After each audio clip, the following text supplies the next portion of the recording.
Well, this is day 2 of our project in Santa Barbara, and as you can see, we've got our third delivery of trees here. Again, our clonal haws coming in about 7 to 8 feet overall. Some of our lamb haws, which carry the pink tag, coming in probably about 6 to 7 feet. Well, this one's got a whopper. Most of them, again, having our usual 3 to anywhere from 8 or 10 avocados per tree. We've begun getting a lot of our avocados in the ground and our holes more marked out. Some of them partially dug. You know, the soil is really hard if it hasn't been watered in a long time, so don't break your back trying to dig your holes. Just get it started, fill it full of water, let it settle for a day or two. Repeat the process if you need to. Earth that hasn't been wet in a long time takes a while to soften up. We've got some of our lamb haws, our fuerte, which is that smaller tree over here on the right side, and our haws trees in the ground. Beautiful 15-gallon back here, about 6 feet wide and 7 feet tall. Again, the size of what most people pay $400 for in a 24-inch box, just in our clonal 15. And that tree will have a whopping amount of avocados on it next year. I wouldn't be surprised to come back and find this tree 12 months from now with 30 to 40 avocados on it.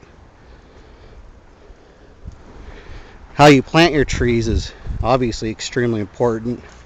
For this project here, we've got a large Gopher basket. This is made from lathing wire. Same thing as chicken wire, just half the price and twice as much wire. We've got a 3-inch perforated drain pipe that's going to be our watering feeding tube in here, and some 2-inch thick by 8-foot long lodge poles. Once your tree's in the ground, remove the stake that's on the tree. That's the container growing stake. That's what's needed at the nursery because of space in the container.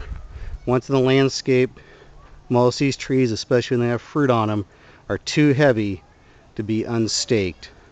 And you don't want that nursery stake. Here's the nursery stake right here. It's a square one with the tree taped up against it. You don't want that nursery stake to stay on there. Tree needs to be free from it to begin to develop more strength in the trunk. There's a good haws. Got 1, 2, 3, 4, 5. There's almost about 8 avocados on this haws. Nice 15-gallon tree.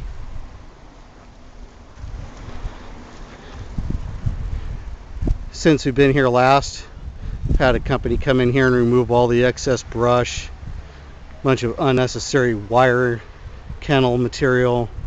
The site's been really well cleaned up.